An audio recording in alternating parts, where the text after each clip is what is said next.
ஏன் எடப்பாடி பழனிசாமி டேட் பார் ஆயிடுச்சு, ஓபிஎஸ் இணைவதற்கு வாய்ப்பில்லை அப்படின்னு ஏன் கதவை சாத்தினார்?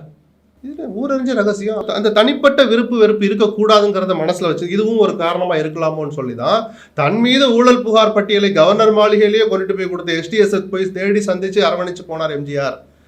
தன்னை சொல்ல நாக்கூசுகிற வார்த்தைகளால் விமர்சித்த காளிமுத்துவை தான் வணங்குகிற இடத்தில் உட்கார வைத்தார் ஜெயலலிதா. எதுக்காக இத்தனை உதாரணத்தை சொல்றாரு?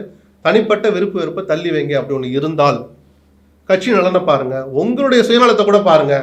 நீங்க முதலமைச்சர் ஆகணும்னா எல்லாரும் ஒன்னா இருக்கணும், கொஞ்சம் அரவணைச்சு போங்கன்னு சொல்றார். இதெல்லாம் தெரியாத பாதுகாப்பு இல்ல, இதையெல்லாம் தெரியாதவர் எடப்பாடி தெரியலையே. 2 தடவை 21ல தெரிஞ்சுக்கல, ஒரு படுதோல்வி கிடைச்சு ஆட்சி இழந்தார். 60 ஜெயிச்சுட்டாங்க சொல்லலாம். உங்க நோக்கம் 60 ஜெயிக்கிறது இல்ல, ஆட்சியை மீண்டும் பிடிப்பது, தக்க வைப்பது. கிடைக்கல. 24ல எல்லாரும் எடுத்து சொன்னா ஒண்ணு பிஜேபி பண்ணி விட்டு விலகக்கூடாத நேரத்தில் விலகினார், பரவாயில்ல. அப்போ ஒன்றுபட்ட அதிமுக ஏற்படுத்திருக்கணும், அதையும் அவர் விரும்பல. என்னால முடியும், ஒரு அணியை நம்மளால கட்டமைக்க முடியும், மெகா கூட்டணி அமைப்போம்னு சொன்னா தேமுதிக தவிர யாரும் வரல. ஸோ அவருடைய தன்னம்பிக்கை கலந்து அந்த 2வது முயற்சியும் தோல்வி அடைஞ்ச பிறகு 3வது தடவை நான் அப்படிதான் இருப்பேன்னா எப்படி எடுத்துப்பீங்க? சரி, இன்னொரு வாய்ப்பு கொடுக்கலாம்னு நீங்க சொல்லலாம். அந்த 2 தோல்விகள் நடந்த போதும் இல்லாத ஒரு புதிய சவால் இப்ப களத்துல வந்திருக்கு.